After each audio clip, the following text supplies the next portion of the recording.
Welcome back. It's Monday, 5 o'clock here at the beautiful studios in Port Richey, Florida of We Beam TV. Welcome to 62 Who Knew. I hope you're all doing good. I think I mentioned this a couple of times. Got an email from somebody that started out with this phrase, and I asked him if I could use it. He said, go ahead. And it said, I hope your attitude is positive and all your tests are negative. What a COVID-19 way to start an email. But that's what I hope for all our viewers, is that your attitude is positive and all your tests are negative. Welcome today. I want to thank last week's guest, which is what we always start with, Mr. Peter Gelbwaks, who is joining us today as one of our panel members. We had more of a personal than professional discussion last week about why he and his wife decided to be among some of the first people, after the first responders, of course, to get the new COVID-19 vaccine. I'm still on the fence a little, but I'm leaning heavily towards getting it now and trusting the science. After sitting in on a webinar from the Weizmann Institute in Israel, I learned a lot more about the COVID-19, and I'm leaning very heavily towards trusting the science. So before we get to our guest tonight, our new guest that's here along with Peter, I want to thank everybody for watching last week. We had about 75,000 viewers. We're getting new viewers every week. And for that reason, I always take about 30 seconds for our new viewers just to give you the synopsis. What is 62 Who Knew really about? And here's what it's about. It is about the longer lifespans that we all get to enjoy today. As you think about it, I'm 62 years old. My father, his father, pretty much his father before him, as they approached the age of 62, they all had the same questions. Your parents, your grandparents, they had those questions as well. Should I take Social Security, or should I defer it? Should I keep working? Should I take money out of savings and pay off my mortgage? Do I really need a mortgage during retirement? Maybe I should just keep working and defer my Social Security so I get more. Is it too late to get long-term care insurance? Can a person my age maintain their life insurance? When is the time to start thinking about Medicare, which of course is 3 years from now when I'm 65, Medicare supplemental policies? Do I have enough in the stock market? Do I need to take enough risk? Should I take everything out of the stock market? The questions are endless, and we all ask the same questions, generation after generation, except for my generation, except for the baby boomers. We have one more obstacle to overcome that our parents and grandparents didn't have, and that is the double-edged sword, the mixed blessing, if you would, of longer lifespans. According to the American Medical Association, if you make it to 65 in this country, or actually 62 in this country, notice I didn't say healthy, just make it to 62 in this country, you have a 50-50 shot of making it to 90. If you're in a married couple, one of the married couple has just slightly below a 50% chance making it into their early to mid-90s. So who knew at 62 that you could still have 30 more years? That's half the time you've been here. To be here in this world, be with your children, your grandchildren, the rest of your family, and live a high quality of life. And the sad truth is, in this great country, less than 1% of the population of this country can live from 62 to 90 without some help. Financially, it's only the top 1%.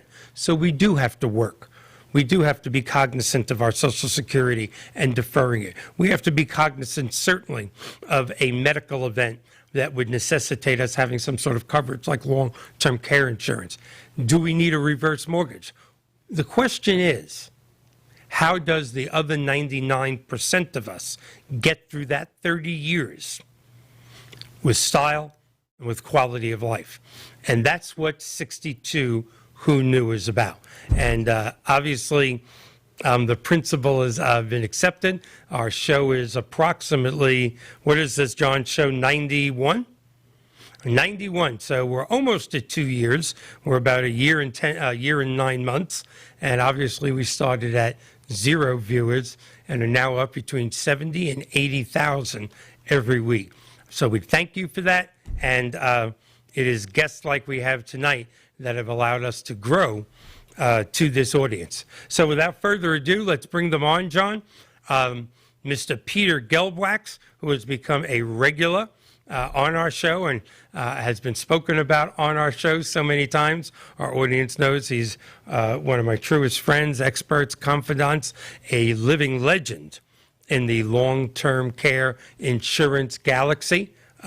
If you look up, actually, long-term care insurance in the Webster Dictionary, there's a picture of Peter Gelbwax.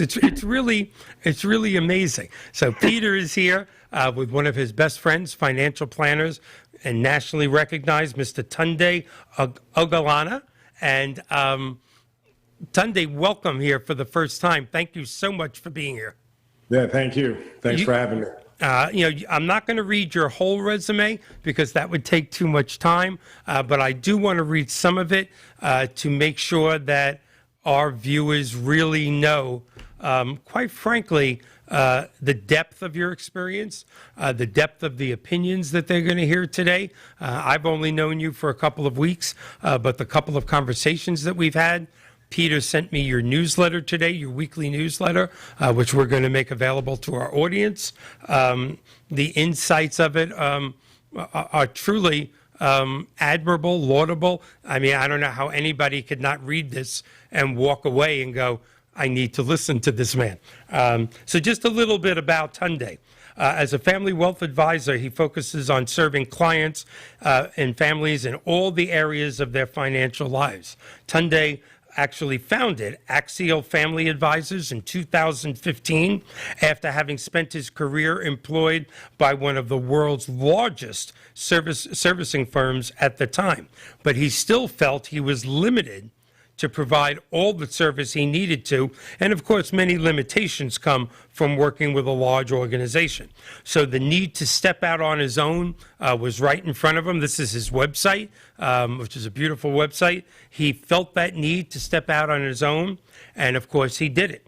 Tunde has earned the Series 7, Series 6, 66, Series 24 licenses.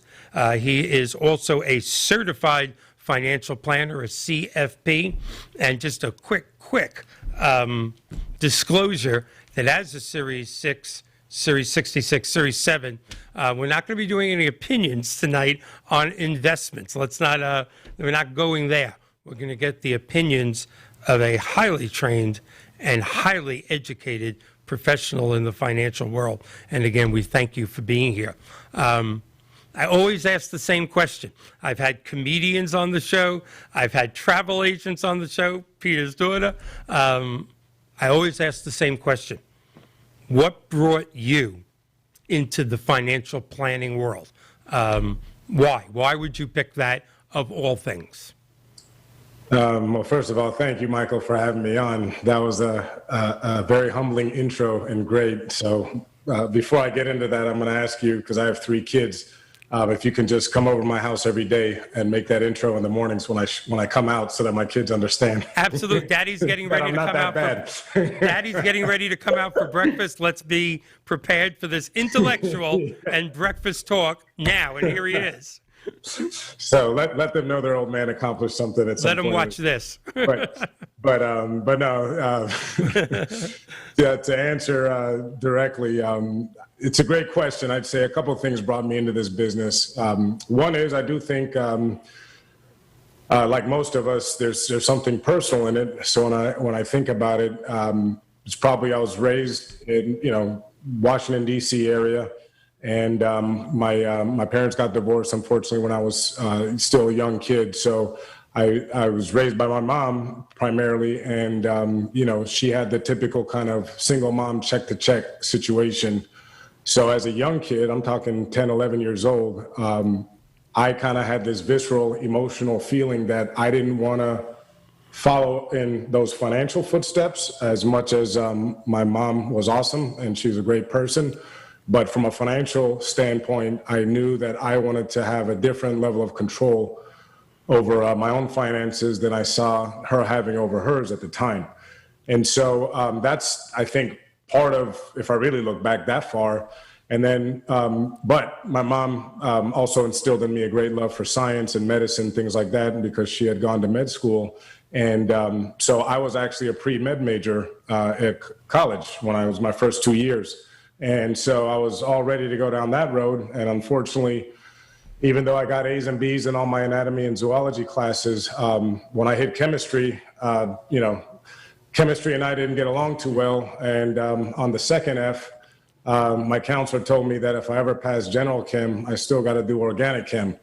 And that led me to look for a different major. And I went from medical school to looking at the School of Business. And I would say that getting into finance, I always liked math, and kind of starting to take some of the financial classes are what finally got me into going down the road of really looking at finance as something for me to do as a career. Well, I'm glad I asked. Of course, I asked that question of Peter, years and years ago, even before I had a TV show, and it was also his mom that got him into the long-term care insurance business. May I ask, Tunde, is your mom still with us? No, unfortunately, we lost her to bone cancer in 2015. I'm so sorry, but I know, I absolutely know in my heart, she had to be proud of what you've accomplished. No, I appreciate that. Yeah, it had to be, just absolutely had to be. So we are in a very weird, to say that this is a volatile economic future. Of course, we're always in a volatile economic future, but with the things that have happened in the last couple of years, the things that have happened in the last couple of weeks politically and economically, the world is a little topsy-turvy. I may be biased, but I think the world is always topsy-turvy when the United States is unstable. And there's no way to get around it. We're unstable right now. And I think we guide the world. That may be egotistical or too pro-American, but I think the world goes as America goes.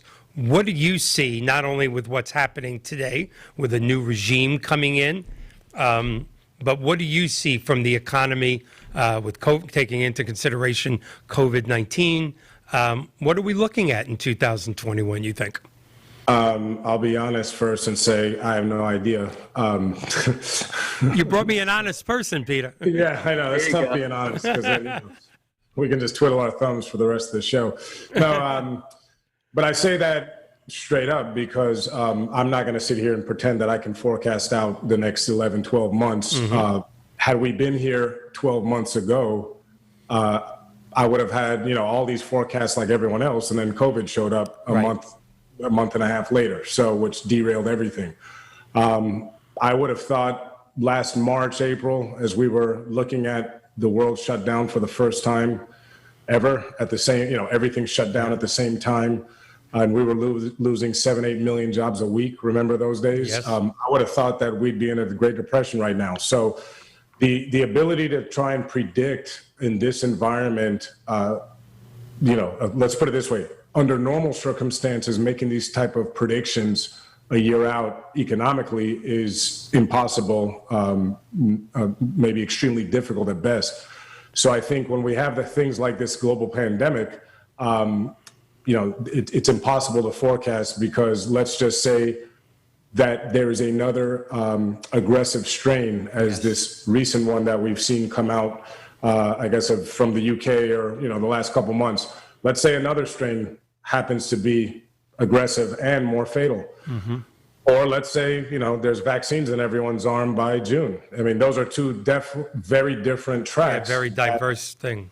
Yeah, very, very, bifurcated outcomes that, or probabilities, let's put it that way, that could create opposite outcomes. So I would say this, though, under what we've already seen, right? If the trajectory remains the way it's been, it appears that the rate of death per infection has gone down, thankfully. It appears that the world is figuring out how to live and cope. Doesn't appear that the whole world is going to shut down again. And I've seen estimates at this point that, if everything goes smoothly for the rest of this year in terms of vaccination and all that stuff, the U.S. could be back to normal in the first quarter of next year. So literally a year from now. Wow. So what does that mean for the economy? I'm not sure. What does that mean for maybe the stock market and interest rates, which might be of more interest to people because Yes. that deals with their money? I'm not sure, obviously, either. But what I would say is I think the trade that we saw, that kind of quote unquote COVID trade, probably still continues under this environment, meaning, the technology stocks, the companies that have benefited from people being at home and like Amazon and Apple and Peloton and Tesla and all that kind of stuff. I think that continues, but I do think also one thing I'm curious is, like you mentioned, regime change.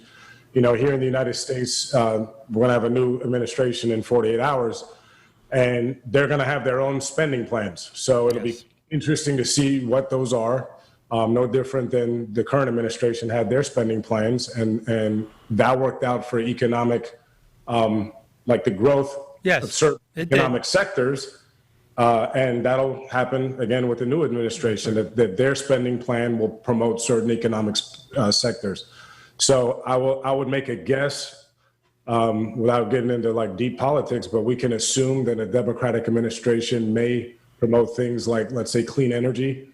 I also recognize that the Biden administration has announced they're going to make an Office of Science or something like that, a cabinet level position. Mm-hmm. So I think that combined with President Trump's creation of the Space Force would probably lead us to see heavy investment in areas like, technology with space and all this kind of stuff. So I think there's, like with anything, when you have a massive economy like ours, a government budget that's, $4+ trillion, a GDP of 25 trillion annually, there's going to be opportunities for someone to make money somewhere. That's right. So I think that, even if we have a correction, I think that the economy will continue to expand and grow. It's just, I'm not going to be the fool that tries to tell you when the corrections happen. No, that's very wise and truthful words you're passing on to our audience. But when I'm not here, doing the TV show, by career, I'm a career mortgage person. In a few weeks, I can't believe this, but I'll be in the mortgage business 39 years. And we are enjoying the last 3 to 6 months, mortgage rates that haven't been this low in decades, about 3 decades, rates in the 2s. I mean, it's literally, if you go to somebody that's renting, which in my area, of course, it's worse in yours and Peter's area. I'm on the west coast of Florida. You're on the east coast. But here, a nice apartment, 2-bedroom, 2-bath, is $1,500 a month. People are literally buying a $300,000 house for less than $1,500 a month. And if you're renting an executive house for $2,500, $3,000 a month, you literally can buy a $500,000 house. Now, that is astounding for the mortgage industry, and it certainly helps the real estate industry. Most of the world doesn't realize it hurts everybody else. It hurts investments. It hurts the stock market. It hurts the seniors that this show was created to help because they're getting little to no return on their annuities and money market and savings. I'm not going to say I hope. Well, I am going to say it. I'd like to see a little correction. I think if rates went up just a little to help the other parts of the world, the mortgage business would still be great. People would still buy houses. But we got to start getting investors some sort of return on their investment, don't we? Because this is out of my wheelhouse. This is no, it's a great point, because that was another thing I was going to say to answer about kind of the forecast for this year, and that is interest rates. I'm not going to, again, be the fool to try and predict where interest rates will be by the end of the year. But you're right. Barring the idea of negative rates here in the U.S., which, for your viewers, that may not know, there have been negative interest rates over the past decade in the European economy primarily. So that's something that people have feared here in the United States. I don't think it's going to happen. There's no signs that it would or would happen anytime soon. But I do think that the new fear over the next few years, I would say, could be a rise in interest rates due to a rise in inflation. There's fears of inflation due to all the money printing during this pandemic. And I would say this, I was not fearful when the stimulus happened after the great financial crisis of '08 through 2010, because that stimulus was used to fill a hole that was dug by the financial industry with the mortgage collapses and all that. It was our industry, yeah. Yeah. And this one might be different because the pandemic wasn't the same thing. Obviously we had a hole, but that was a health care issue that stopped the economy, not a financial issue. So there is a chance, without getting in the weeds as to why that's different and taking your whole show up about, being wonky and technical like that. But there is a chance that we could see inflation rise. And I say that over the next few years. I'm not trying to scare anyone that in 6 months, mortgage rates will be at 10%. But I could see by the middle of this decade, rates being higher. So that's a guesstimation I'd make. But what does that mean? Again, I'm not sure. Your world, the mortgage rate world is based off the 30-year treasury bond. Our world on the investor side is more looks at the 10-year treasury bond. Right. And if you look at the 10-year bond, it's moved from about what we call in the industry basis points, 80 basis points, but that's a smart way of just saying 0.8%, eight-tenths of a percent, to about 1.1, hovering 1.2 type of thing. And so that doesn't sound like a lot, but as a percentage, it is. That's a nice jump. That's a 35%, 40% jump. And so, but we're coming off, like you said, such historic lows that even that jump still puts the 10-year bond still at a historic low. Mm-hmm. The last interest rate-based sell-off the market saw was in the fourth quarter of 2018, not 2008.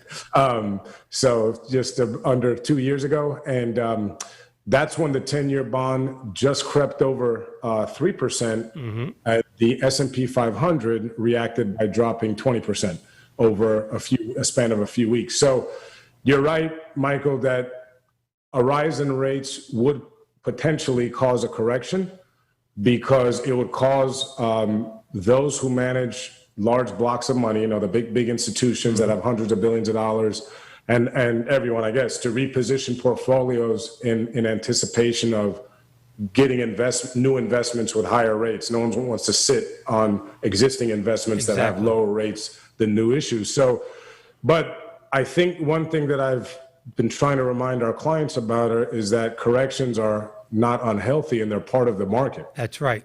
So if you're going to be in this game, you need to understand that that happens, and we need to be strategic in not only in anticipating corrections, but also trying to take advantage of them. That's right. So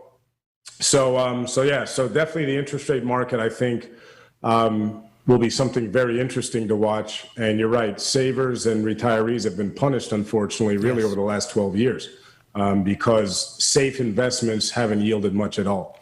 And Peter, on your end, you've pointed out several times these record low interest rates is not good at all for insurance companies, that are taking your premiums. I've always said this, it's legalized gambling. They're taking odds, but they have no great place to invest it, which has got to make premiums go up.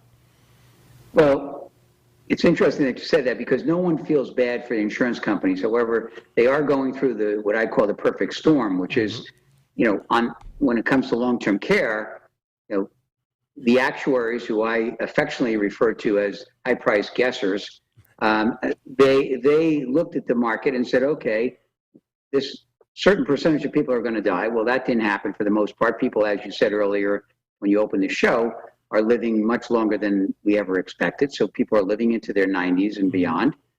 So that's one thing, that they can't get rid of that client because the policies are all guaranteed renewable. They can't individually raise their rates because they have to request a rate increase from the insurance industry, from the regulators in the particular state where those policies were sold. And that has become easier, but still, you can't take someone like what you do with auto or homeowners and just select them out for cancellation or rate increase. Exactly. So then on top of it, the money that's coming in, as you say, what are they doing with that money?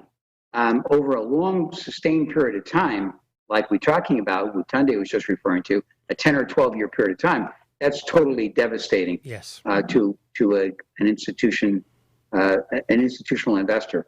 So you've got a tough situation going on And that's why the traditional long-term care insurance industry has really kind of dried, I wouldn't use the word dried up, but certainly shrunk down significantly over this last decade in terms of their offerings. There are still product being made available in the market, Yep. but not anywhere near as robust as it was 15, 20 years ago. Right. So it does have a dark side to it. And yes, there are some people that are very happy. I'm looking for the day when a mortgage company will actually offer me a mortgage that they'll pay me to take, as opposed to me paying even 1 or 2%. That's called a reverse mortgage. We'll talk about it after the that's show. happening, but in any case, it is kind of a mixed bag, and it's very hard looking down the road to predict, where we're going with a number of different sides to the economy, and to deal with this coronavirus. It could go in any direction, so it's very hard to predict. Well, Tunde, there's no doubt about it. We've tried very hard not to be, I'll use quotation marks, political on this show. And I don't do that because, I'm ashamed of my standing or my position, or afraid of an argument, although I have a feeling the four of us would agree on a lot more than we would disagree. But I do that because I want to build a TV show, and when you give a definite Democratic or Republican or something opinion, you have to piss off half your audience. That's just life. So we try not to do that. But with this new regime, I agree with you. I think we're going to see a lot of green movement, a lot of technology movement. I am so happy to see technology heading up again to the space. I'm a Star Trek total nerd. Where's my moon base? Where's my rocket packs that I was promised in the 1970s? Where are they? So I'm very excited that the Biden administration has been very vocal about Space Force and wanting to get up there, because that's where the answers are. But what else can we see? You brought up earlier a possible tax hike, or at least a suggestion from the incoming regime of raising short-term or capital gains. And you go ahead and, if you would, expound on that, because that really scares me, to be honest with you. Yeah, no. So there's a great reference to Star Trek. I'm a Star Wars guy, so I'll be looking for my lightsaber. That's my second favorite. When we figure this space stuff out. But no, it's a good question. So obviously, and forget about politics. I think everyone takes that a little too serious these days. That's for sure. We're all Americans, right? And that's the first political tribe I ascribe to. So the bottom line is, though, we recognize that traditionally, I'd say my whole life, and I'd say the last few generations, let's say since the 1960s, generally Republicans have been seen as the smaller government, you figure it out on your own more type of party, and we kind of will want to cut taxes and not see the government as doing a transfer of wealth to others that may be in need or whatever. And Democrats are more of, they feel that the government has a social responsibility more so than Republicans do, and that would lead to a larger government spending. However, in fairness to both parties, they both run up deficits, and both of them end up acting very similar when you really look at it. Yes. It's the rhetoric which is different. So I'll leave it at that. But so that's why not much will change with this regime from the new regime versus the current, because nothing changed since. Not too much at that level has changed really since the Obama administration. That's correct. Even Trump's tax cut, for example, was not way out of the norm of what a Republican would have done. And what we can assume, and what we're getting at in this conversation, is Biden, as a Democrat, is going to now put his spin on it and claw some of those tax benefits back. And we also have now close to $30 trillion in fiscal deficit, and we went from 516 billion in January of 2017 as a budget deficit, and we're back to 1.4 trillion. So, what does all that mean? We can all interpret it different ways, but the bottom line is that there is going to be most likely tax increases, A, because of the regime, B, most likely because of the need to start filling some of, taking care of some of these deficits. That's right. So you're right. Where has that already shown itself? And that's why I don't freak out too much when I read these things right now, because remember, this all has to go through legislation. Taxes are law, and they are something that can't be done through executive order. It has to be passed by the Congress, ratified by the Senate, then signed by the president. So there's going to be a lot of negotiation to everything that we're talking about today. And, I kind of treat tax legislation like an NBA season. You can sit there and watch during the season, but you're not going to really get much. If you show up around the second or third round in the playoffs, then you kind of know what the end game, who's going to be in the finals, and maybe who, it gets a little exciting then. So, but certain things we've heard, like you mentioned, an proposed increase in capital gains tax for those making over $1 million, and it may be as high as double the current capital gains rate. So the current capital gains rate is 20% flat long-term capital gains rate. So that's holding any capital over 365 days and then selling it would trigger a long-term capital gains rate. But then if you make over a certain amount of income per year, you're also taxed a little bit more for some of the Affordable Care Act taxes and other things, Medicare taxes. So it could be as high as 23.8% if you're in a certain income bracket. So if that doubles, you'd be looking at around 44, 45%. 46%. In capital gains rate for those that make over $1 million. And see, that's where folks like Pete and I, like the minute I read that, I just got my creative hat on and started thinking, okay, so for our higher net worth clients, we're just going to have to look at tax shelters and other vehicles that might make sense for them if this legislation were to stay this way and pass. Now, I tend to think that, we still have, even though the Democrats will take control of the Congress and the White House, there's still a lot of Republicans there too. So I feel like the negotiation, and not all Democrats might be on board with this aggressive tax plan either. So that's again why I don't get too concerned this early in the game when I read these things. Another example, which is something that would concern me if it was into law, but it doesn't yet, it would be, from what I read, is pretty aggressive, fully strip away the 1031 exchange rules, like 100%. Yeah, that's so spooky.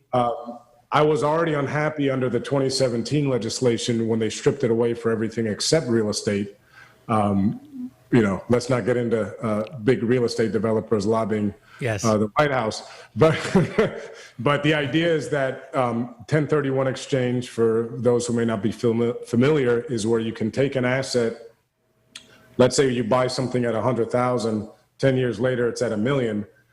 You can exchange that asset for what they call a like-kind asset, and as long as you do it within a certain time period, you're not taxed on that exchange. And there's a bad joke in our industry that we call swap till you drop, that this is one of the few ways that you could keep trading assets and buying and selling things your whole life and never pay taxes. And so, and then your heirs would get what's called a step up in basis at your death, which means that, I'll kill myself. I won't kill you guys. Let's say I died tomorrow. Let me kill myself yesterday. I mean, that way it can't happen. So let's say I died yesterday on January 17th. Then the cost basis for my children and my wife, for example, would be the value of that asset on the 17th of January. So if they sold it today or tomorrow, technically they'd have no taxes because it wouldn't have grown soon after my death. So the 1031 has been a widely used vehicle for wealth transfer and just for tax avoidance, but in a way that promotes economic stimulation of money. And that's the one thing that I think a lot of people don't realize is the beautiful thing about the United States tax code is it creates a lot of economic activity as well. Things like depreciation, all that. So what I'm getting at is the 2017 legislation saw the IRS do away with the ability to use the 1031 concept on other assets outside of real estate, because you used to be able to do it with art, for example, with things like cattle. That was if you're a rancher with 50,000 cattle, you can swap, for other cattle or livestock. So there was a lot of industries, I should say, that benefited from the 1031 exchange. Yeah. And now it's just real estate. Well, the Biden administration is considering doing away with that altogether. So again, that could be something that really affects the flow of money. And another I read, which was the ability to do things like accelerated depreciation in certain ways. Again, getting a little bit technical, but Right. that creates incentives for businesses to spend capital for investment, because they may say, okay, we can buy a fleet of trucks, or I can go buy, new boats for a fishing charter company. But if I can depreciate them down to zero in 1 year, that offsets taxes from the income I'm making. That's right. And it incentivizes a business owner to do that. But if you don't get the depreciation, you're not going to go spend the capital. That's right. So, there is some risk in being very aggressive that way in the tax code. But, I'm not the president and I'm not in Congress. So I have to just ask got to a sit question. back and wait and see. Yeah, I have to ask a question because I always do my own disclosures. I'll put my knowledge about Fannie Mae and Freddie Mac and FHA and specifically reverse mortgages against anyone in the country. But I am not a certified financial planner. I am not even a financial planner. I understood everything you just said. I think most of the audience did. What is the advantage? I'm trying to picture in my mind what is the Biden administration's thoughts behind this. By doing that, it appears, correct me if I'm wrong, it'll have a short-term positive advantage because that money will be taxable. Yeah. Long-term, it will not help us, but they're trying to get more money into the economy to help with the deficit, or am I off base here? I'm not why sure. would they do that? Again, I'm not in those rooms making those decisions, but I would assume it's, to, like you're saying, plug the hole with the deficit. I also think there's some big infrastructure spending and other spending they probably have planned. Which we need, so I let's think- face it. Sorry? I said, which we need. I mean, every And I president. think, look, there's also a philosophical reality, right? That I think that a lot of people, who supported the Biden administration and all that feel that, those at the top, that the proverbial 1% have gotten away with a lot of, loopholes and a lot of help from, the tax code to maintain their wealth and increase it. There's no doubt. While everyone else kind of has not had that opportunity. So, and again, that's why it's not about whether I agree or disagree. That's why I don't take the politics that serious about it. It's more, okay, I look at this information and say, okay, how am I going to navigate this reality? If this is the new regime and how it's going to be, let's find the loopholes, because they're always there. Yep. In the end, corporations and wealthy lobby Congress, so there are going to be loopholes that remain. And let's just see what they are and how we can navigate them and advise our clients to best take advantage of them. So so I can't really speak to motivation, Right. but I think that part of it is the honest difference between the two parties and their philosophies, that the Democrats probably feel they're going to make up for, what the Republicans may have gotten away with from a tax perspective. Right. The other one that I don't think matters as much to the audience, unless they're running C corporations that net over 10 million a year, is that there's most likely Biden has proposed increasing corporate tax rates. So that could have a somewhat short-term effect on the stock market as well if the market reacts negatively to that. But the rate he's talking about going up to is 28%, which would still be much lower than the 35% that the C Corp rate was prior to the That's 2017 legislation. So if the Biden administration were to go back, a little bit on corporate taxes, I don't think it would be that detrimental to corporations. I'm sure they would negotiate through lobbying their own kind of sweet spots, in return for letting this happen in a sense. But then also it would still be a better tax rate than they enjoyed up until 2017. Exactly. Well, I'm sorry, you said something earlier that people do not understand. In every set of market circumstances, people are making money. No matter what the change is, there's always one party or the other, depending on who makes the changes, with that rhetoric, oh my God, they're destroying America. And it's never been true. It's never proved know. out. I was in business when Jimmy Carter was president, and fixed rates were 18% in the state of Florida. Now, I had to work harder than I'm certainly working today, but I was younger, so I could do that. But we made money, and people bought houses. And not people bought houses with the thought of, oh my God, my rates are so high. But inflation was so high that people were buying a house for $200,000 and a year later selling it for $250,000. People always make money during a Democratic administration and a Republican administration.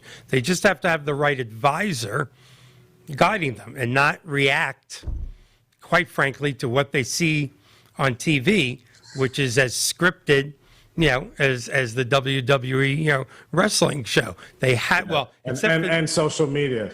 Everybody stay off that. Yeah, social media. Stay off social media. Stay off TV. Well, except for We Beam TV. We should be the only station left in America. Peter, true. go ahead. I want you to have some input on this. Well, I'm more interested in being a fly on the wall on this show, but I do have a couple of questions for Tunde before, now that we're approaching the last quarter of the show's time. I wanted him to have enough time to also talk about his other hat, which is really more of an estate planning expert and not just a financial planning, and be able to share with us his recent unfortunate experience with a friend that didn't have the opportunity to do proper estate planning, and how I don't know if if this is proper or not about using the term the masses, but if we get away from the affluent and we talk about most of America, let's say the bottom 75% of America, there's still a need to do proper estate planning, and I wanted Tunde to touch on that. If we have time, and if he feels like it, I'm just going to throw another one at him now, and he can decide. I know he didn't expect this, but as a black man in America who happens to also be Jewish, I'd be curious to hear from him a couple of sentences about how he's feeling about what took place in Georgia recently, and also what's taking place in the federal government, and if he feels like even talking about that. But let's just talk about basic estate planning, if we can, Tunde. Okay. Yeah, I'll give you my thoughts on that, on the more personal stuff. Why don't we stop at 5 minutes and we can have a conversation there. I appreciate that, Pete. But on estate planning, very important to us. I mean, one reason why we named the firm Axial Family Advisors is specifically because we believe that if we're not helping someone with their whole family picture and also downline, meaning the next generations, then what are we really doing? If I sit there and I sit with a husband and wife and they have a family, and I'm trying to help them, grow their wealth and kind of talk about goals and create a family mission statement, for example, all that kind of stuff, then if I don't advise them on how that after they're gone to teach their children, how to fish, not just feeding them fish, and how to teach the grandchildren and what a dynasty trust is and all that, then I kind of realized, what am I really doing here? And a lot of that, just like we started with, how did I get in this business, through some personal experiences. Estate planning is a very personal thing for me as well. I had some tough experiences early in my career as a young kid in my early 20s, where I had meetings with people and got a call that they were, that they had passed away, 2 days later after I met with them. And I was still a young kid full of piss and vinegar. So death was still so foreign, as far away from my mindset. And helping these families at that young age early in this industry really made an impact on me after the death. And to Pete's point, I recently had my most recent personal story was a good friend of mine about 6 weeks ago. Seems like he died of a massive heart attack in his office, 54 years old, left a wife, 2 kids, and unfortunately, was a business owner that was kind of typical small business American guy, just living credit card to credit card type of thing. And finally hit his big number. He had secured a $5 million contract with a county here in Florida, which was going to have margins of somewhere between 30 and 40% over 3 years. Oh, wow. And he was finally going to make, some real money. And unfortunately, he passed away. And one of the most devastating conversations for me was a couple days later, his wife crying on the phone that he had no will, no life insurance, no nothing. And so, and she's trying to figure out how she's, going to pick up these pieces. And so I took that very personal and feel very guilty because we were very close friends, and I'm not a pushy person. So I tend to, like, if I don't know someone and they get referred to me, I'll call them all day and harass them until they tell me to F off. But with my friends, I never want a relationship thinking that I'm only in it to try and sell them something. So I usually don't, I'm usually not that aggressive with my good friends because I don't want them, I treat people how I want to be treated. And I don't want a friend of mine always breathe down my neck about their business.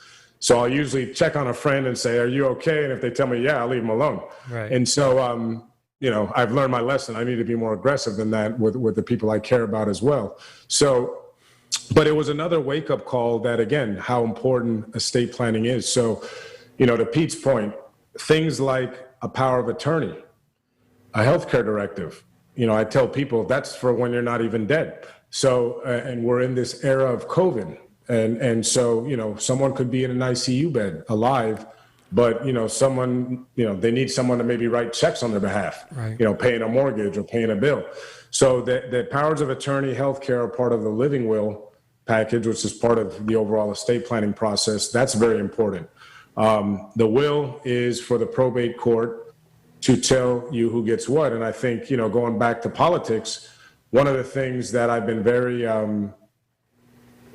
just enlightened with, let's use that term, since the election, since November 3rd, has been watching our whole legal and political system in process. So this isn't about whether someone agrees or not with the election or if they like Trump or Biden.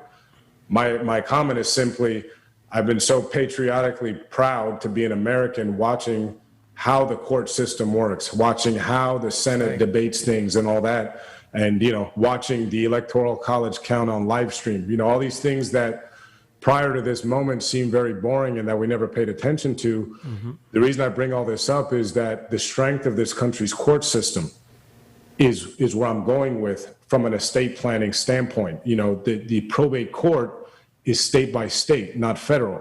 So here in Florida, we have the Florida probate court system.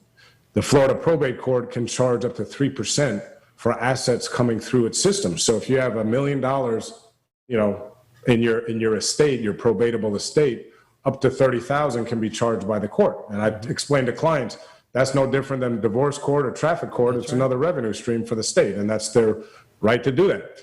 So one way to avoid probate would be having a revocable trust. So people don't, sometimes people feel like they have to be, Jeff Bezos or Bill Gates type of wealth to have a trust.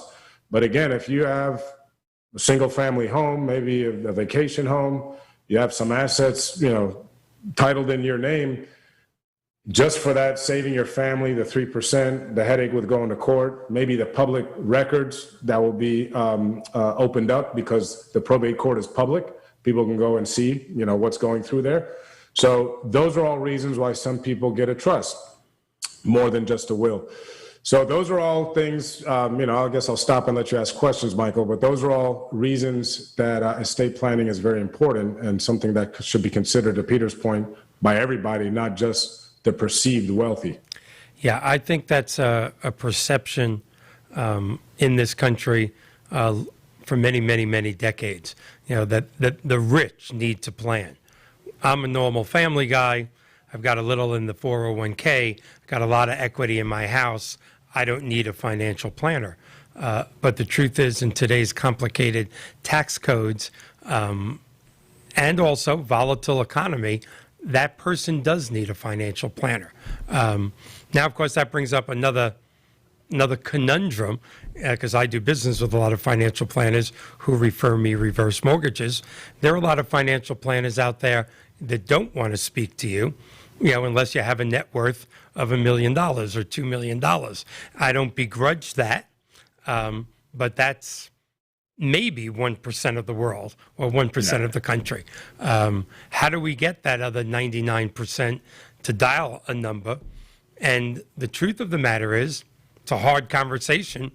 There's going to be times where you might have to say to somebody, I really can't help you.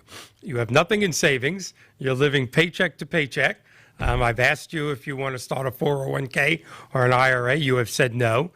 You're upside down in your house. That's not the financial planner's fault. It's nobody's fault, but there are people out there that don't need a financial planner, but more of them do than think so. How do we get that message across? It's like what I'm always saying to Peter and Bill Comfort and Mark Goldberg. How do we tell the average person they really do need long-term care insurance when it's not even in their frame of thought? That's a good question. I don't know. I think like the rest of, like you said about society, right? There's people that'll be responsible in doing certain things and taking initiative to start looking at solving problems in a way that they're being proactive. And part of that might be finding a financial planner or at least learning about something on their own and really getting, a handle on information themselves. Because, one great thing that I think we have in today's world that maybe we didn't have obviously prior to 10, 15 years ago is that the internet can be dangerous, but it can also be very great as well. So, don't take it from me. If someone doesn't want to deal with someone like me, they can go learn about estate planning on their own online. Just go to Wikipedia or Google. So dangerous, though. You could, and you could go to LegalZoom and other areas to learn these things, at least get the basic protections. But what I would say is, I'm a big fan of relationships, so it would be good to vet people like myself and Peter and you, these professionals that can help you in these different areas. And I think it's about having a team. Doesn't have to be a big team, but you can have an accountant, a financial planner, an insurance person, that kind of thing. Also, I always tell people, check out, vet people, similar how you might vet other professionals. So, people in our world, if you refer to someone like us. So in my world, and I appreciate you sharing the licenses at the beginning, Michael, because anyone with a Series 7, Series 6, Series whatever, Series 3, Series 24, all these different licenses, you can look us up on finra.org, which is FINRA.org. That has all of our history in terms of if we've been reprimanded, if we've ever filed bankruptcy or had a financial compromise. All these things by law have to be disclosed. So if someone is holding themselves out as a financial professional and they're not, you can't find them on FINRA, it doesn't mean that they're crooks.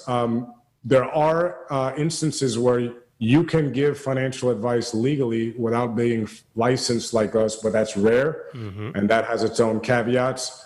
So if someone's not on there, at least it should give you pause and ask them, okay, well, you're telling me you're a financial professional, but I don't see you on here. Who regulates you? Tell me why. At least hear their explanation. And if you see them on there and there are things that look like compromises, run. Then you need to ask, explain this to me. So those are simple ways that I think the public can be a little bit more informed and armed. And I welcome anyone to go look at mine. And so that's one thing, but yeah, I think that, the problem is, here's the way I put it. The public has a right to be suspicious because a lot of people in my shoes have given the public a reason to be suspicious. That's a lot of people have sold products incorrectly. Let me just put it that way. Sometimes maliciously, unfortunately. We're here in Florida, so we know that was, Scott Rothstein, Bernie Madoff, all those names.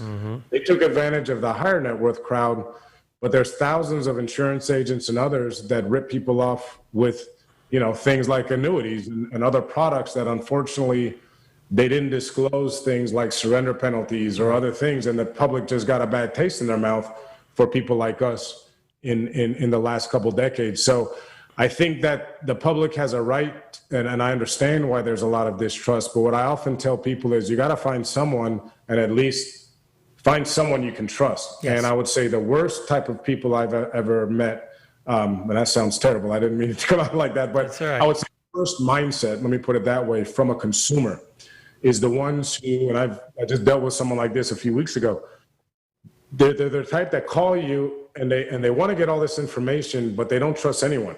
Yeah.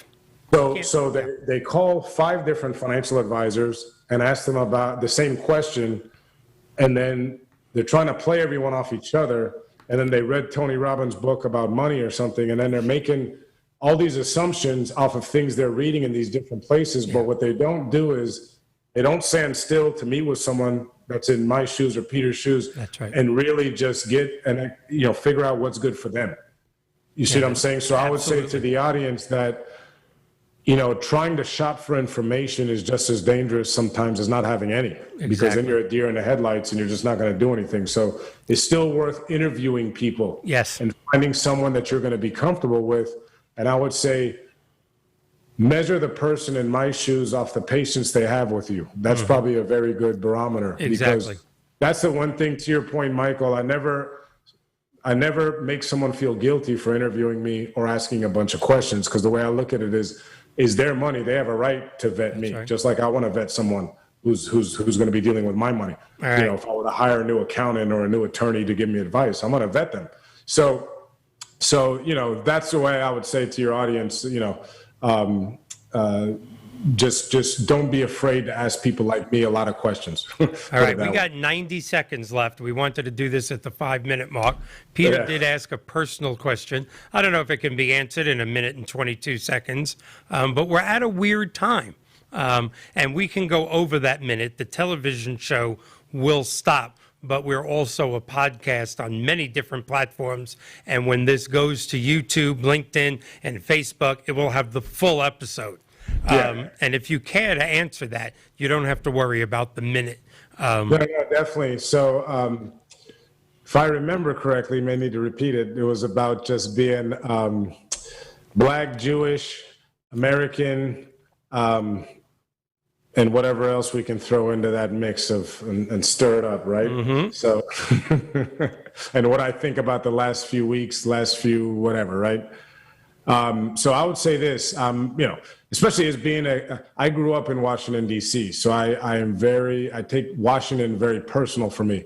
My mom worked for the U.S. government for many years while I was a kid, so I used to take the train, the metro after school, especially elementary school, downtown, and go, kind of hang out at her office while she was finishing work.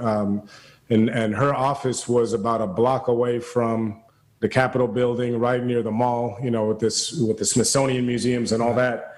So I grew up, going to all those museums, going to the monuments, going to the Capitol, and to see, just the disrespect to that building really hurt me, just personally as an American. And it was, so, and I think, I probably share that sentiment with a lot of Americans. Absolutely. I don't know where this goes. I put it this way, I'm a glass half full kind of guy. So I feel like hopefully this could be a shared painful experience by the country, just like the Great Depression was or World War II was, in a way that we can somehow come together from this. But I recognize that Vietnam and the civil rights era was also, the 60s was a shared experience for America. And we didn't come together after that one, so this could go either way.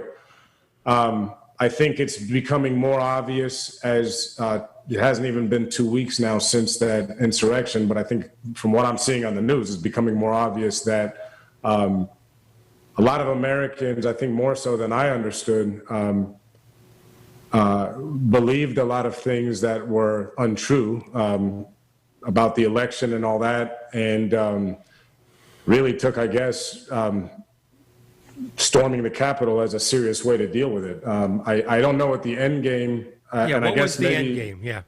Yeah, maybe I'm naive to the fact that some people really did think that they could install, a dictator, a king in this country. And I guess that's what I'm thinking. Like, I guess I'm so technical. I'm thinking like, okay, so what did people really think, that they were going to storm the government and then do what, like after that? And Everybody was going to go, okay, you're right, we changed our mind.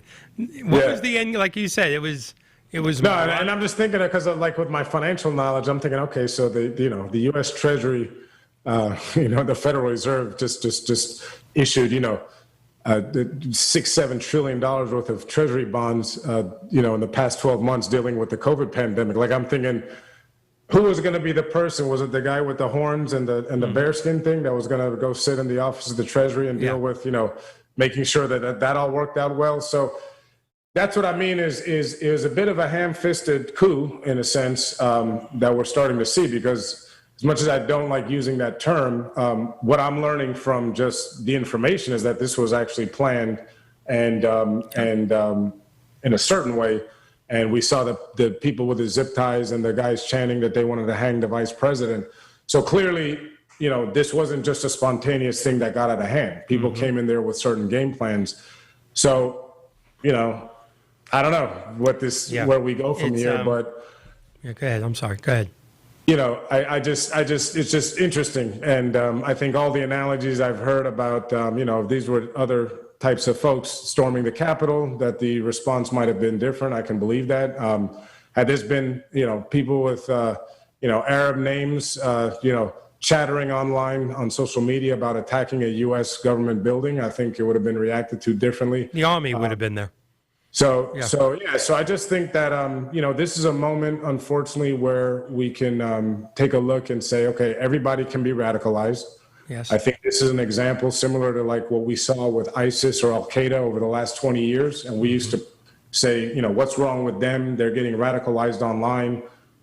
I think now we can look at the chickens coming home to roost, and this is happening to our own fellow Americans, that they're believing things online that otherwise, they may not have even believed a couple of years ago. And, I guess we just need to have a way of dealing with it as a country, and we haven't figured that out yet. So, yep, I think that's a great answer. I think you're right. I hope that the country is going to look at this as a point to come together. I just think it was one of the, second to 9/11. I think that was the darkest day of my 62 years of being on this planet. We have to be cognizant of each other's feelings. I think it's important. I'm going to say it, even though I'm very happy that there was a change in regime. I don't want to get into that too much, but I also want everyone to understand that the 5,000 misfits that were there that day in D.C. don't necessarily represent the 70 million plus that voted for Donald Trump. Not defending it in any way, shape, or form, but I don't like it when anybody, all Democrats are like this, all Republicans are like this, all Jews are like that. Like they say in Star Wars, only a Sith deals in absolutes. And I can't take that. All. When you start the sentence with all, a lot of race cars are red, but there are other red things too. I don't like that all thing. And to use these 5,000, for lack of better terms, misfits as a representation of America, I just hope that us at home don't adopt that, and that our friends abroad don't adopt that 0.000007% of this country as a representative or representative of how great this country is on both sides of the aisle. I agree with you. And, maybe this will be a time where people can start, looking at that more serious, not blanketing the other side. Because you're right. It happened in the summer with, I would say the more fringe on the Democratic side with things like defund the police and all that. And that was ascribed to every single Democrat. And you're 100% right. The 70 million plus that voted for Trump, aren't all supportive of storming their own government, Capitol. So, but I think, that's where I feel like we all have responsibilities too as individuals. I mean, a lot of people choose to peddle in social media and internet and things that only represent one's view and cast the other side as a total enemy. And I think you're right about your comment about 9/11. I told my kids that that Wednesday night on the 6th, and I hadn't, had them watch when the Senate reconvened to finish certifying the election, because I just told them this is historic, and when you're my age, they're going to be talking about this. That's right. And even to me, more historic than 9/11, more so because this came from within our country. That's right. 9/11 was a historic tragedy, but we were still attacked from an outside force. This was all us doing it to each other. And, my concern is less about Donald Trump, because I think, the bad joke I heard is it's hard to break up with a narcissist. And so I think that's really what we saw, right? He just, his demeanor post-election from losing, ginned up all this stuff.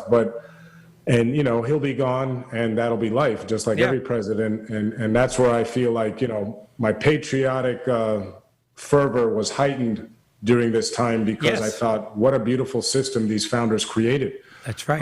It's messy on purpose. I would love for this country to be a lot smoother, but the messiness actually proved to me that it's much harder to create a dictatorship in this country than another, because maybe in other systems, from everything from manipulating the post office prior to the election to now trying to, strong arm the Secretary of State of Georgia after the election, that might have worked in other other societies. But I remember reading an interview from the Secretary of State of Georgia, and he said that when Senator Lindsey Graham called him to harass him to try and get him to overturn certain things and all that, he pushed back on him saying, I can't do that because I don't have the constitutional authority in my state. And my state has, we have 200 counties, or maybe I don't know how many counties in Georgia. I thought he said 200, seems like a lot. And he says each county has its own voting system, and I can't overturn what they chose. So it taught me a lot this last couple months of really that this is a great system, and it held up after being attacked from within. Right. And that's fascinating, and it made me feel very good as an American, like, wow, this now has been the most watched election we've ever had. That's right. They did hand recounts twice in Georgia. They did all these other recounts. Then you had so it's just, without getting into all that, it's just fascinating that this is worked. Great. And it's interesting too, getting back now on the kind of cultural side of it, because it's interesting that, it was the same kind of political attack on certain communities in this country. It was Milwaukee and Wisconsin was the center of attention. Philadelphia, out of all the cities in Pennsylvania, DeKalb County, where Atlanta is, out of Georgia. So those are the type of things that, when I look at it coming from my lens, I think, wow, I wonder what type of people occupy those cities, Detroit, out of the whole state of Michigan. Right. And so again, that's where it just is interesting that it's the same old fault lines that we see from a cultural angle, where it's like, let's somehow make it that there were shenanigans in these parts of town, but not nowhere else. And so, and that's kind of where it's just interesting that that it happens this way. And so my real disappointment is, though, not with Donald Trump, because I expect him to act this way, just watching his behavior for the last 4 or 5 years. And so that didn't surprise me. It was the people that know better, the senators and the Congress people that are in the government. They have every ability to call the FBI director. If you're a senator in the United States, especially someone of standing that's been there for a while, you can call the CIA director, the FBI director, the NSA director. They're going to pick up the phone. You can request conversations with these people if you really had a real thought and an issue that there was something going on. But I give to both parties. So I've been getting the emails from, the senatorial campaigns of people, the emails from the president and his campaign, and, the amount of fear mongering that they were doing. That's why I wasn't surprised what happened on the 6th happened. Right. I didn't predict it, so I'm not trying to say I knew it was going to happen. understand, But but when you it weren't did happen, I surprised. thought, well, this is the natural result of when you gin people up to the point where they feel that their political opponent in their own country is as dangerous as a foreign adversary. That's right. And, and that's to me the interesting thing about the psychology we've seen, that Joe Biden in the end was vice president of the United States just 4 years ago, literally. Today, 4 years ago, he was still vice president. And somehow enough Americans in 4 years got manipulated and radicalized online to the point where they felt that if he becomes president, that it's going to destroy America. And that to me is just fascinating. And I think it's going to be a lot longer. It's going to take than I think, anticipate or hope to deal with this. I think that this is here to stay for a long time. I agree with you. And unfortunately, I think what we're going to get back to is the folks like the Timothy McVeighs of the world, they're emboldened now. And I think we're going to have our own version of the Irish Republican Army or Hamas here in the United States. We're just going to have this insurgency group that is going to want to attack the government. And I think because of our Constitution and freedom of speech and other things that I'm glad that we enjoy here, it's going to be an interesting journey for us to deal with it more so than other countries. So we'll see how it plays out. Yeah. I think what we could probably expect is more incidents like the gentleman who blew up that truck in Nashville on Christmas Day. Right. And fortunately for him, maybe he didn't want to hurt too many people, which is, from my understanding, he had a megaphone saying, Yeah, I've got a said, bomb "Everybody here, get get away," away yeah. for 15 minutes. Yeah.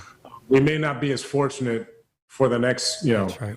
set of events. This whole idea, and it obviously started way before I was old enough to watch the news, so it's been around forever, of loyalty to the party rather than loyalty to the people. I don't know when it started, and one day when I have time, maybe one of my children who are more intelligent than me can research that for me. But this idea that politicians, on both sides, by the way, are loyal to the party rather than loyal to doing the right thing for the people that put them in office. It's mind-boggling to me that they say it. They say it on TV. We're going to be loyal to our party. No, Yeah. be loyal to America. But that's been going on since I'm a teenager, and I'm getting up there in years. No, I know. And I think it's part of humanity and tribalism. I think, what I've realized in this last few years is really our American experiment is the anomaly. Yes. The way that we're seeing people behave now is a normal course of world history. That is true. Wow. And you think about it prior to World War II, probably every generation there were new lines drawn in Europe, because there was just always wars. There used to be the Austro-Hungarian Empire, then the Prussian, and you had Prussia next to it, right? And then, 30 years later, you got Germany and you got Hungary and Austria are different countries. And then, 30 years after that, Hitler's trying to make it back into the Germanic, empire. And then you've got, ISIS trying to create a caliphate, in the last decade, because they felt that the lines were drawn after World War I when the Ottoman Empire broke up, that was drawn unfairly, and they needed to take it back to the Islamic states. And you have all these lines being drawn in the African colonies that are different to where the tribes had their lands, and then you have all that fighting there. So, this idea of a constitution is really a guardrail against human emotion and human behavior. And if anyone is still listening to us and they want to get a kick out of how great these founders were of our country, read George Washington's farewell address from 1896, I believe, or maybe, 1796 or 1800. I can't remember which year it was. But that's where he warns specifically against this.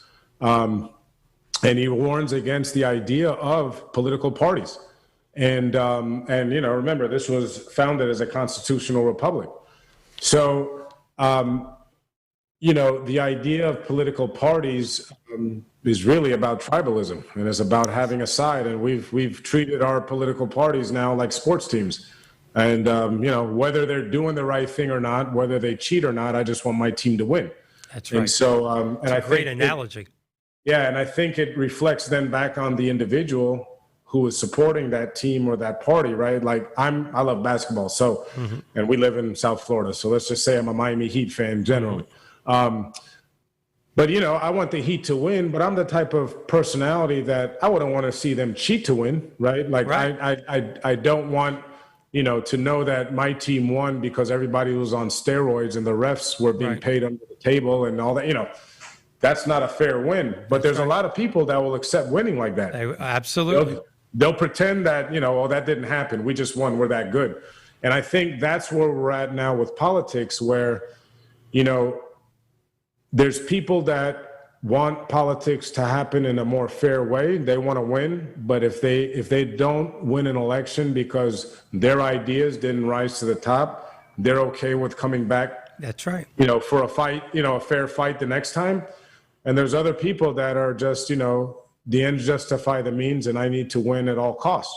And I was just reading something about that over the weekend, that the Georgia state legislature now, even though the Democrats won the Senate race, the state legislature is still heavily Republican controlled. So as a response to what happened in this year's election, they're going to now put in all these rules that, they're going to make it now even more difficult for people to vote in Georgia. They're going to shorten the time before election day that you can have polls open. They're going to do what they did in Harris County in Texas, where you had one polling location in a county that had 2 million people. They're going to do more of that and take away drop boxes and polling locations and all that to make it harder for people. And then I even read something where they're even going to make it illegal for the people, like if you have a long line where people are waiting 8 hours, there's people that sit there with water bottles and snacks, and they go on the line and they're going to make that illegal. So again, it's that to me only happens if you don't want people participating. That's right. And if you don't want people participating, then to me, okay, well, there's a reason for that, because you feel that if more people participate, that you're going to lose.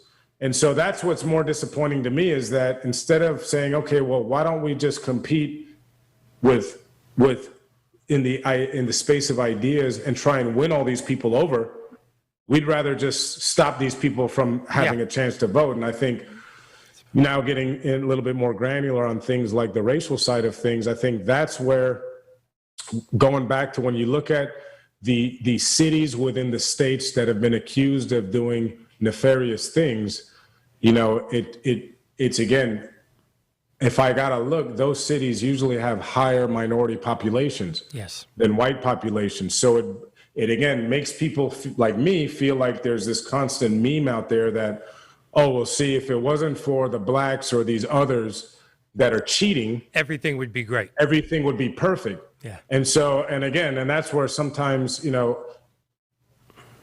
guy like me, I always felt like, I'm the guy that the Republican Party should be running towards for votes, because I do very well financially. I own my own business. I don't like paying taxes. I don't like being told what to do by the government, and I don't like heavy regulations in my business.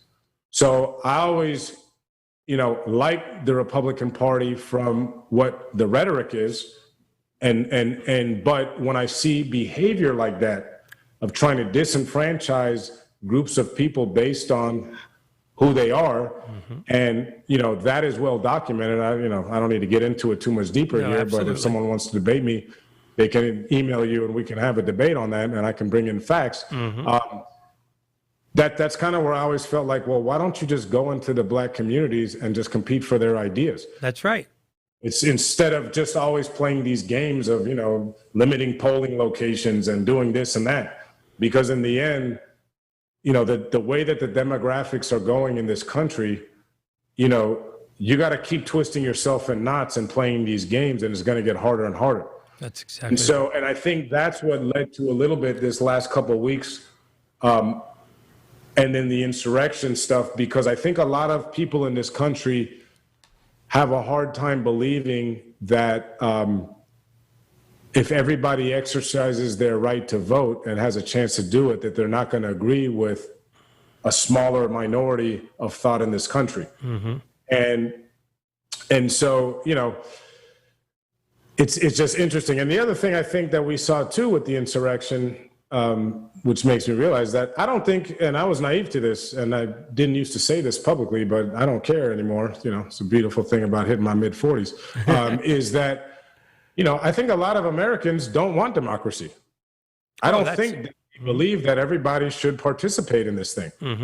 And I think that's part of it too, when they bring these cities and all that, because I think all that is also done to remind other Americans that might feel that way, like these people shouldn't be participating in our process. They don't deserve the right to vote or the right to sit at the table with us and make decisions, these high-level decisions. And so I think that's a challenge that America has too, is really, you know, I don't know, like deprogramming is a word I don't like because it sounds like you're doing something nefarious, but it's more like, if we're a democracy, then everybody participates. Right. And if we're not a democracy, then you should speak your mind and say that you don't want everyone participating. That's right. That's it. You know, like if you don't feel that people in the inner city have a right to vote because you think they're going to vote for handouts or something, then at least say that. Yeah. But if you don't say it, then you shouldn't be disenfranchising people for their vote.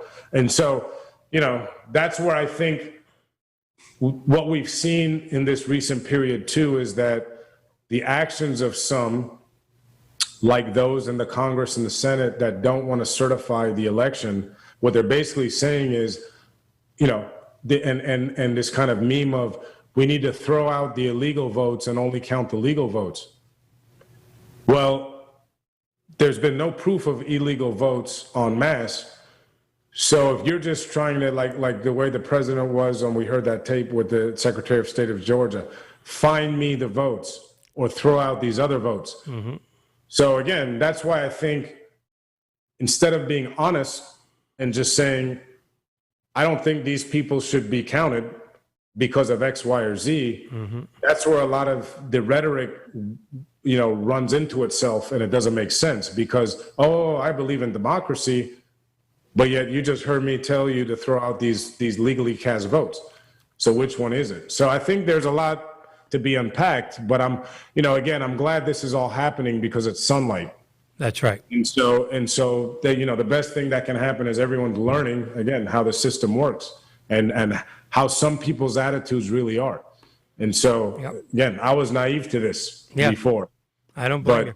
You know, we're going to end on a much higher note because Peter sent me a list today of how many Jewish men, and we're 3 Jewish men here, are now operating in seats of power, how many Jewish men Joe Biden has put into certain positions. That was a long list, Peter. It was. I think there's more Jewish men in seats of power than there ever have been. So, Michael, before you do that, I just want to say a couple things. Number one, I seem to be in the dark here, but some people have said I've been operating in the dark for a long time, and I guess that's okay as long as it's not dark money. Yeah. Number two, I think I deserve some sort of an award or medal or ribbon because, as you both know, I have a PhD in over-talking, and tonight I just try to be the fly on the wall here. So, Tunde, it had to be you. On a more serious note, though, to help you wrap it up, we all know that the Biden administration is approaching their new position in the next day and a half with a 3-pronged approach, which is the economy, the impeachment, and the coronavirus. And I think, as we go up this very hilly, very icy, rocky, curvy road together, hopefully we're wearing adequate seatbelts and airbags because we are going to go through quite a challenging period. And my personal belief is that we have to attack the virus first and foremost. Yes, we have to be able to deal with all 3 simultaneously, but the other 2 will not end up anywhere unless we control and take over of this terrible virus that we're all dealing with. And it doesn't matter who you are, whether you're a Republican or Democrat. And it's really a crime and I'll say not just a shame, but a crime that we've allowed people to make mask wearing into a political statement. And that's really, just horrible. But we do need to get together. And you opened the show by talking about following the science. I've been doing that for the last whole entire year now. And there are some very exciting, enthusiastic scientists in this world right now that are helping us get to this next place. And I hope that we will all get together behind them and with them to get us to a much healthier place. Because if we're healthier physically, we'll get healthier mentally. If we're healthier mentally, we'll be able to more easily deal with the economy issues and with the whole impeachment issue. And maybe we can get away from us against them more so than we are right now. So, in some ways, I've been very concerned and even some days scared about what we're facing. And in other times, like now, I'm feeling more enthusiastic and more energetic about looking forward and having us move into 2021 and 2022 in a much better, healthier way. I just wanted to make that statement. All right. Well, this is the longest 62 Who Knew we ever had. It's been an hour and a half. We just set a record. Yes, we set a record. We also set a record for fewest words said by Peter Gelbwachs in 90 minutes. And that's going right in the almanac. The hour and a half 62 Who Knew, no one's going to give a shit. But the other one, that's going right in the almanac. I'll have to show them the tape. They'll have to count words just to verify. But we are going to leave. We are going to leave now. We learned a lot of good things. Don't be a Sith. Yes, that's Don't my be a favorite, Sith. actually. Yes, because only a Sith deals in absolutes. Not all of everybody is good. Not all of everybody is bad. Make your own opinions. From that list that you sent today, Peter, of so many Jewish men coming into the government with seats of power, I know that as a securities person, Tunde is not allowed to make investment suggestions in this type of forum. I don't have any of those licenses. I'm going to make a suggestion to our audience. With this many Jewish people coming into power, buy stocks in Chinese restaurants because they are going to boom. Okay? Specifically Christmas Day. So if you have an opportunity to become part of your Chinese restaurant, that's where you'll find a lot of Jewish people on a constant level. Tunde, first, Peter, thank you as always. Thank you for being here. Thank you for introducing me to another wonderful person. Tunde, really and truly, especially the last half hour, but the whole 90 minutes. It. And I hope you'll come back. I know you are, anytime. This is great. Maybe you two can come back when we bring on the Weitzman Institute because you're both involved. Yep. Right. All righty. Thank you so much. And take care. Take care. Thank you, guys. Bye-bye. Thank you. Take care. Bye-bye.